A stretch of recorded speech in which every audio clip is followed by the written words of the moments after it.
கள்ளக்குறிச்சி விவகாரத்தில் சிபிஐ விசாரணை நடத்த வேண்டும். எடப்பாடி பழனிசாமி பேட்டி. கள்ளக்குறிச்சி விஷசாராயம் விவகாரத்தில் சிபிஐ விசாரணை நடத்த வேண்டும் என எதிர்க்கட்சித் தலைவர் எடப்பாடி பழனிசாமி கூறியுள்ளார். அதிமுக உறுப்பினர்கள் நேற்று பேரவையிலிருந்து வெளியேற்றப்பட்ட பின்பு அவைக்கு வெளியே எதிர்க்கட்சித் தலைவர் எடப்பாடி பழனிசாமி நிபுணர்களிடம் கூறியது, கள்ளக்குறிச்சி விஷசாராயம் குறித்து 50 பேர் ஊரிழந்ததாக தகவல் வந்திருக்கிறது. இது தொடர்பாக சட்டப்பேரவையில் பேசுவதற்காக பேரவையில் தலைவரிடம் கேட்டோம்.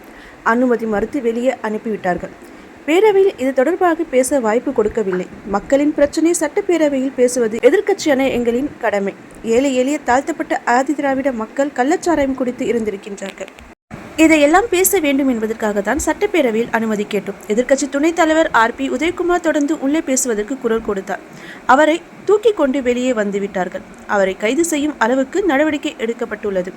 எதிர்க்கட்சிகளின் குரல் சட்டமன்றத்தில் ஒலிக்க வேண்டும். தமிழக அரசு அமைந்திருக்கும் விசாரணை ஆணையம் நேர்மையாக நடைபெறுமா என்று தெரியவில்லை.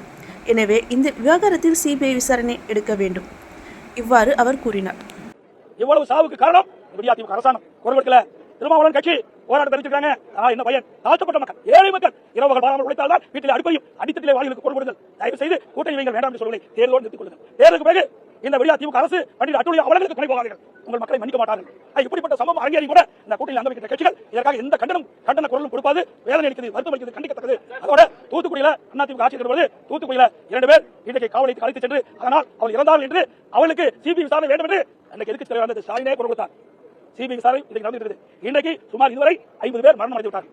இன்றைக்கு கள்ளச்சாராயம் பருகி குடித்து இறந்த எண்ணிக்கை 50. பல பேர் கண் பார்வை அற்றிருக்கிறார்கள். இது குறித்து சிபிஐ விசாரிக்க வேண்டும். இந்த அரசு அதற்கு ஒத்துழைப்பு வழங்க வேண்டும். அது மட்டுமல்ல, இந்த மரணத்திற்கு முழுக்க காரணம் திறமையற்ற அரசாங்கம், முதலமைச்சர். இந்த மரணத்திற்கு தார்மீக பொறுப்பேற்று முதலமைச்சர் ராஜினாமா செய்ய வேண்டும்.